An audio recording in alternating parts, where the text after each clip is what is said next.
Bem-vindo à Bíblia de Estudo comentada em áudio.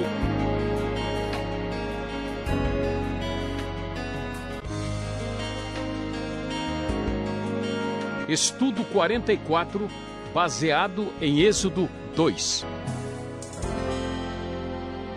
O texto da Nova Versão Internacional começa a nos dizer o que acontece no Egito no momento em que o povo de Israel está sob a dura escravidão do faraó. Assim diz o texto sagrado: um homem da tribo de Levi casou-se com uma mulher da mesma tribo. E ela engravidou e deu à luz um filho.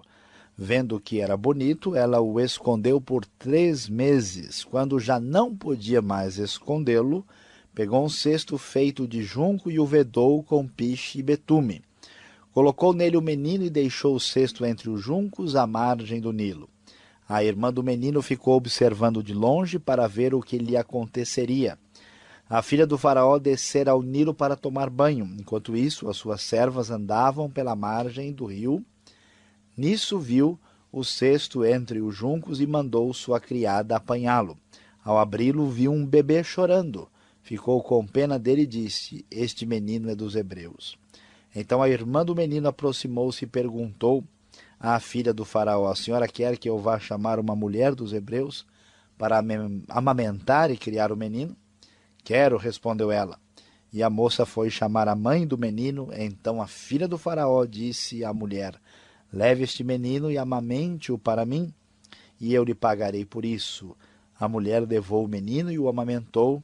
Tendo o menino crescido, ela o levou à filha do faraó, que o adotou e lhe deu o nome de Moisés, dizendo: porque eu o tirei das águas.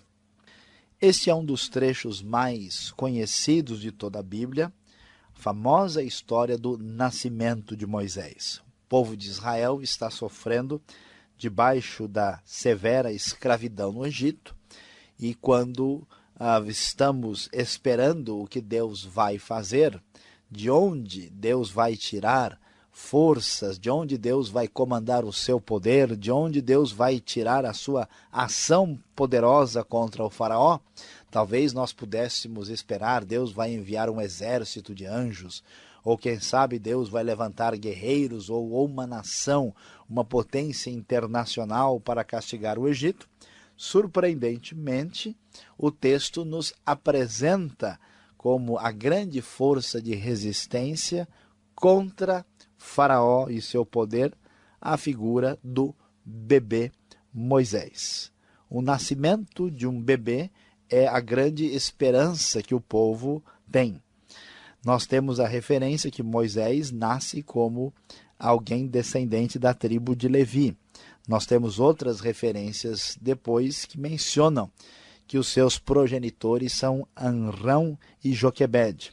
E Moisés já nasce como um menino diferente. O texto diz que ele era bonito. O livro de Atos vai dizer que ele era extraordinário, um menino que chamava a atenção. Ele foi escondido porque havia a decisão da lei do Egito de matar todos os meninos para que não pudessem oferecer resistência ao poderio autocrata egípcio. Então, depois de 3 meses, a mãe já não tinha mais o que fazer, coloca ele num cesto de junco e trabalha de uma forma a vedá-lo muito bem com piche e betume e coloca o menino entre os juncos do rio Nilo. E, de repente, diante dessa circunstância, sob o olhar da irmã Miriam, o cesto vai descendo pelo importante rio do Egito até que a filha do próprio faraó acaba descobrindo no momento em que ela vai ao rio para banhar-se. Ao descobrir o que está acontecendo, ela mesmo tem piedade, tem muita dó do menino e acaba salvando o menino do rio Nilo, e então acaba, de certa forma, aqui sendo a grande salvadora do próprio Moisés. E um episódio na sequência surge quando a própria irmã de Moisés, que acompanha tudo, se oferece para ajudar a encontrar uma mãe para o menino, e então ela encontra uma espécie de mãe que vai ser uma ama de leite para poder amamentar o próprio menino. O que é interessante, o que surpreende a todos nós é que Deus vai começar a agir por meio de uma criança, debaixo de uma situação tão cruel, a resistência dos mais fracos e humildes dos humildes contra o poder tirânico do faraó. E o surpreendente é que Moisés é salvo das águas do Nilo. O Nilo é um rio sagrado, o Egito depende do próprio Nilo. A menção do rio aqui merece consideração especial. E a princesa, a própria filha do faraó aparece aqui, possivelmente, segundo os estudiosos, talvez viesse a ser Hatshepsut. Não temos tanta certeza absoluta, mas a sugestão que essa famosa princesa da 18ª dinastia egípcia teria sido a pessoa em vista aqui no capítulo 2. E Moisés então recebe o seu nome tirado da própria língua egípcia, que significa eu o tirei das águas, que tirado das águas. O próprio nome Moisés aparece, por exemplo, em Ramsés, em Tutmoses. Esse radical está presente no nome de reis importantes do Egito, que eram os faraós. Então há uma ironia no texto sagrado dizendo, olha, o poder tirânico está aí, mas Deus está agindo por meio da figura de um bebê que nós não podemos ver e enxergar com muito detalhe ainda. Nós vemos que Moisés tem a sua preservação na própria condição do rio Nilo, na própria situação do rio Nilo, pela própria princesa egípcia, e o seu nome envolve o nome da realeza egípcia faraônica, mostrando a ironia de que Deus de fato reina muito mais do que o faraó. E assim Moisés cresce. E o texto da NVI nos diz, a partir do versículo 11, que certo dia, sendo Moisés já adulto, foi ao lugar onde estavam seus irmãos hebreus e descobriu como era pesado o trabalho que realizavam. Viu também um egípcio espancar um dos hebreus. Correu o olhar por todos os lados e, não vendo ninguém, matou o egípcio e o escondeu na areia. No dia seguinte, saiu e viu 2 hebreus brigando. Então perguntou ao agressor, por que você está espancando o seu companheiro? O homem respondeu, quem o nomeou líder e juiz sobre nós? Quer matar-me como matou o egípcio? Moisés teve medo e pensou, com certeza tudo já foi descoberto. Quando o faraó soube disso, procurou matar Moisés, mas esse fugiu e foi morar na terra de Midian. Ali assentou-se à beira de um poço. Ora, o sacerdote de Midian tinha 7 filhas. Elas foram buscar água para encher os bebedouros e dar de beber ao rebanho de seu pai. Alguns pastores se aproximaram e começaram a expulsá-las dali. Moisés, porém, veio em auxílio delas e deu água ao rebanho. O texto bíblico nos fala, Moisés, posteriormente, já adulto agora, está num momento da sua vida quando ele acaba percebendo e descobrindo que ele é hebreu. Certamente Moisés, mesmo criado no palácio do faraó, alguém que conhecia toda a ciência e a civilização egípcia, ele era diferente fisicamente dos demais egípcios. Talvez isso tenha feito pensar, procurar as suas origens. Não temos ideias exatas, mas Moisés descobriu que era hebreu e percebeu a tremenda dor da escravidão do seu próprio povo, e então sentiu que deveria tomar uma atitude em relação a isso. Mas Moisés ainda não está preparado. O bebê crescido ainda é um bebê na sua vida ministerial, na obra que Deus tem para a sua vida. E então, diante de uma circunstância como essa, ele tenta salvar um hebreu da agressão egípcia. E então, ao tentar fazer isso, talvez não exatamente intencionalmente, não sabemos os detalhes, ele acaba matando o egípcio e esconde o egípcio na areia. A primeira tentativa de Moisés para ajudar o seu povo termina num desastre. Depois disso, no outro dia, ele vê 2 hebreus brigando. Que coisa triste, o povo de Deus em escravidão, sofrendo, e ainda arruma tempo para ter conflitos e discórdias. Então, quando ele pergunta ao agressor, a resposta foi, escuta, quem é você para dizer alguma coisa para mim? Quem é você para me questionar ou para dizer alguma coisa sobre a minha atitude. E Moisés então descobre que o que ele tinha feito, a morte do egípcio, já estava nas notícias locais, já havia sido descoberta. E então, aborrecido, chateado, Moisés, logo no início, resolve pedir aposentadoria. Ele desaparece, ele vai embora, foge, vai para a região do Sinai, morar ali na terra de Midian, e lá ele encontra um sacerdote de Midian, Jetro, acaba se casando e acaba trabalhando com seu sogro, que também é chamado de Reuel, no versículo 18, e ele então não se preocupa mais com isso. Mas apesar da tristeza de Moisés, apesar de Moisés estar, vamos dizer assim, esquecido daquilo que atingiu o seu próprio coração, a Bíblia nos diz que Deus está no controle e no domínio de tudo. E a NVI termina o capítulo 2 dizendo: muito tempo depois, morreu o rei do Egito, os israelitas gemiam e clamavam debaixo da escravidão, e o seu clamor subiu até Deus. Ouviu Deus o lamento deles e lembrou-se da aliança que fizeram com Abraão, Isaque e Jacó. Deus olhou para os israelitas e viu a situação deles. Você vai descobrir nos próximos programas do Rota 66 o que vai acontecer com a libertação que Deus fará por meio de Moisés no tempo do Egito.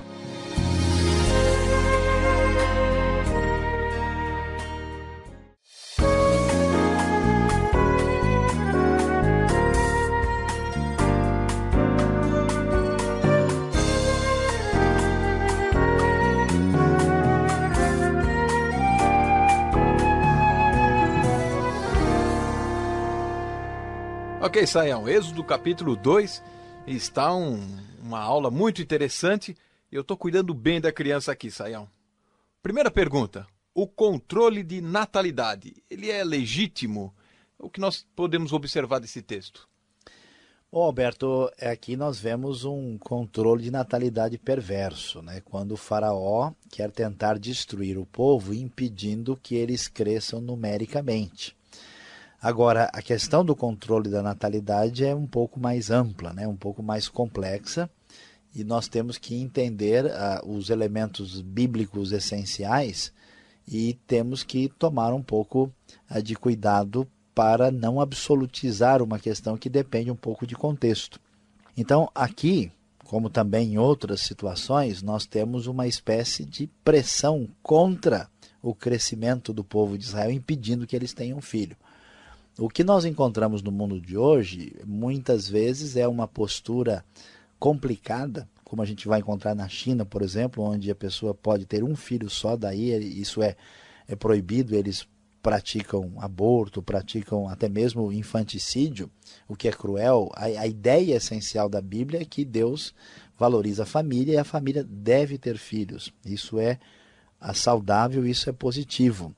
Mas é preciso bom senso. A pessoa não pode, por exemplo, apenas ter filhos sem se preocupar com o sustento deles, com o que vão fazer com os filhos posteriormente. Então, há pessoas que têm filhos irrefletidamente, de maneira não responsável, né? E, por outro lado, há o extremo da outra posição de países hoje que correm o risco de ter uma queda em poucos anos de metade da população, porque, vivendo uma vida hedonista e narcisista, eles não se preocupam mais com família, vivendo individualmente. Então, alguns países do hemisfério norte hoje estão numa crise tremenda, porque não entendem o valor do filho e da família. Então, é necessário ter uma posição equilibrada, valorizar a família, valorizar o ter filhos, mas com responsabilidade. E tomar cuidado, porque existe um processo, às vezes, de manipulação política, tanto para ter muitos filhos, como para impedir que a família possa ter nenhum filho, como houve aqui no Egito. Falando em bebê e olhando o texto aqui de Êxodo 2, a gente vê de novo perseguição com bebê. Já ouvimos isso em outros livros da Bíblia, conhecemos a história de Jesus. Qual o significado bíblico de perseguição aos bebês? Por que tanta confusão com os bebês? Muito interessante, Alberto, porque assim, a ideia fundamental da Bíblia é que o poder e a força pertence a Deus, que nós dependemos dele. Então, por incrível que pareça, existe assim, em muitos textos na Bíblia, uma espécie de teologia do bebê, ou teologia do nenê, como alguns gostariam de dizer, né? E o que é surpreendente é que muitos textos assim mostram o significado do bebê no nascimento, no ventre, né? Conforme o Salmo 139 diz coisas assim, que os pequeninos é que louvam a Deus de verdade, né? Aliás, até Mateus vai dizer que cuidado para não desprezarem um só deles, porque os anjos deles estão sempre vendo a face do meu Pai Celeste. Quem entende de louvor e adoração não são os grandes conjuntos dos CDs, mas são os nenês de peito, eles sabem louvar a Deus direitinho, né? E o bebê representa a fragilidade humana, né? Então, por exemplo, a esperança do povo na época do final do período de Juízes está no bebê que vai nascer de Ana, que é Samuel, né? Os homens mais perversos da Bíblia são assim Faraó e Herodes, e o problema deles era com o bebê. Eles queriam acabar com os bebês. Então, não era bebida, era bebê. Exatamente. Então, os bebês representam assim a suprema fragilidade humana por meio de quem Deus gosta de atuar, e os perversos são contra esses bebês. Então, assim, a teologia do bebê glorifica a ideia de que o poder pertence a Deus. Deus tira força a partir daquilo que é mais frágil e, vamos dizer, desprezível aos olhos humanos soberbos e orgulhosos. Tá certo. E esse bebê ele vai crescendo, né? Pelo menos fisicamente, o bebê cresceu. E Moisés, na sua força, tenta resolver a parada do seu jeito. Mas não dá certo, ele abandona tudo e foge. Por que ele abandona o seu povo, justo quando mais precisavam dele? Pois é, olha aqui, Alberto, e os nossos ouvintes certamente estão muito pensativos sobre isso, porque Moisés é um homem de Deus, né? Moisés, assim, começou com tudo, já sendo salvo milagrosamente. A questão é que, de novo, o poder pertence a Deus.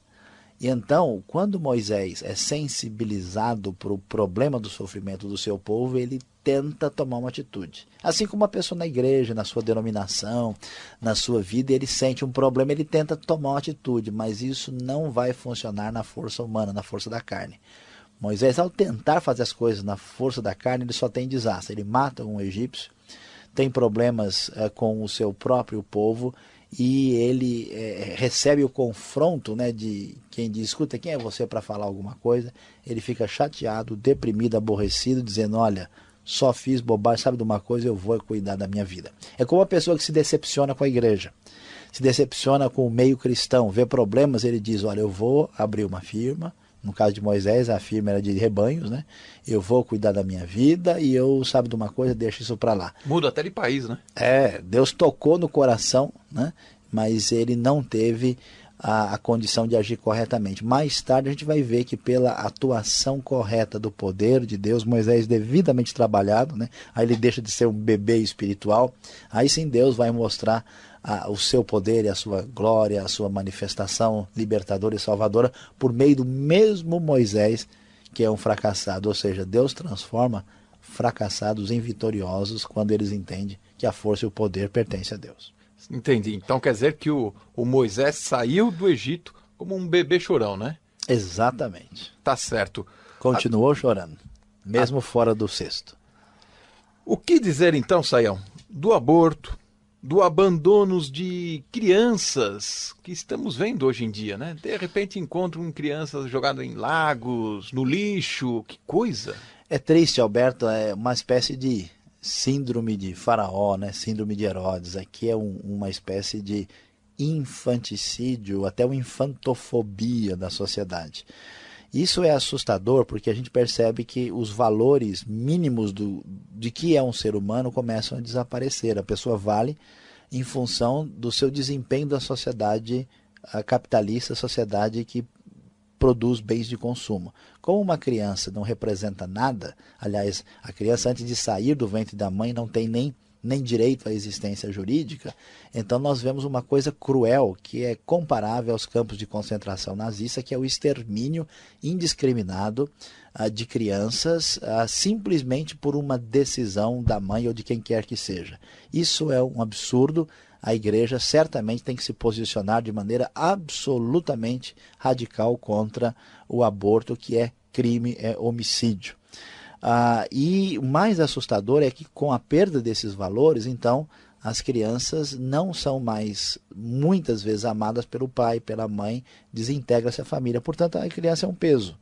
A criança é abandonada e arrumam-se as maiores e mais diversas desculpas para essa atitude absurda.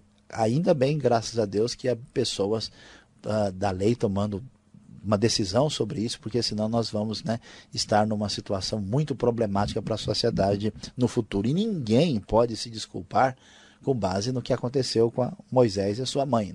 A mãe, vamos dizer assim, o abandonou no rio na intenção de salvá-lo, porque os guardas certamente iriam alcançá-lo e matá-lo. Então, foi um abandono salvador. Ninguém pode justificar uma atitude com base nisso. Alguns anos atrás, nós ouvíamos que pai que fosse pai, mãe que fosse mãe, morria pelo seu próprio filho.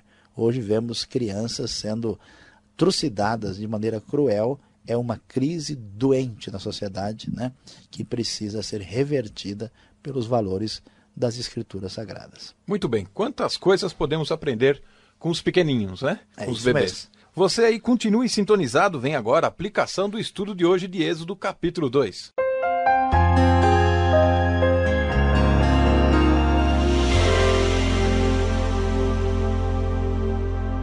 Qual é a aplicação para a nossa vida diante do que ouvimos aqui no capítulo 2? A grande lição é que Deus age na fragilidade.